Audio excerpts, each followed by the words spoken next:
សារទៅទៅមកក្រៅតិច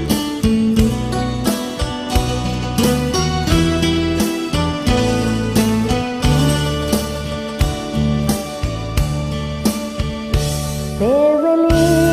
បណ្ដាលឲ្យយើងជួបគ្នាពេលវេលាបណ្ដាលឲ្យយើងស្រឡាញ់គ្នាដោយใจដន់ឬនិស័យដោយនិស័យ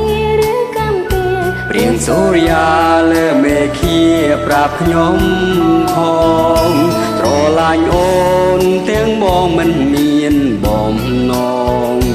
ណែហានេះគឺអូនបងរៀនរូបបងអូនចងចាំពេលវេលាទូងជាគ្រាស្របំប្រងអូននឹងបងបានចងក្រងក្តីស្នេហាបិនរឿងគ្រប់យ៉ាងគឺជាវាសនាមិនស្នេហ៍ក្រោយនឹងសាងស្នេហាកាន់ដៃគ្នាឆ្លងវត្តសង្សារស្នេហាបិនពីនោះម្នាក់មិនដោយវេលាបងក្លាយជាមនុស្សម្នាក់ចេះកិនស្នេហាបិនស្គាល់ជីវិតពេលស្គាល់រូបអូនអរគុណបងដែលព្រមស្រឡាញ់អូនព្រោះរូបអូនបងលែងមើងងាយក្តីស្នេហ៍ព្រោះយើងជាស្នេហ៍ពិនព្រមនេះខិនមិនអានឹងទេពេលវេលានៅក្បែរគ្នាមានកំណត់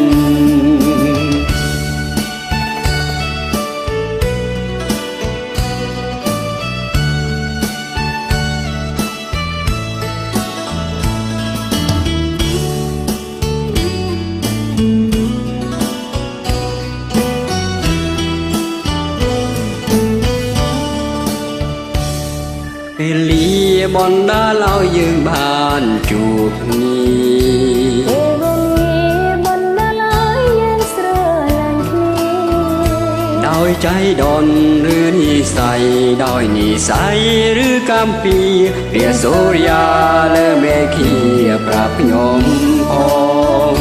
រឿងក្រុងយ៉ាងគឺជាវាសនាមិនស្ដាយក្រោយនឹងសាងស្នេហាកាន់ដៃគ្នាឆ្លងវត្តសង្សារស្នេហាពិន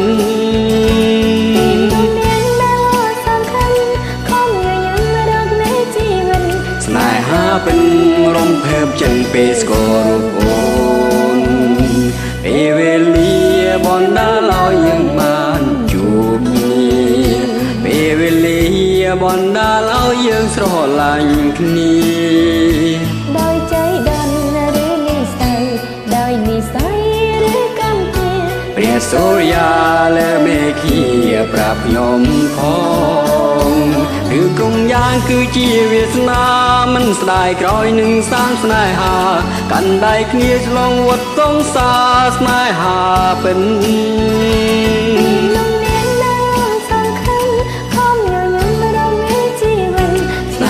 ពិន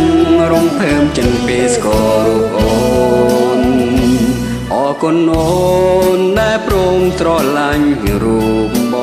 ងអរគុណបងធ្វើឲ្យអូនស្គាល់ក្តីស្នេហ៍ស្នេហ៍ពោះយើងជាស្នេហ៍ពិនព្រមនេះខិនមិនអានិនទេពេលវេលានៅក្បែរគ្នាគឺមានកំណត់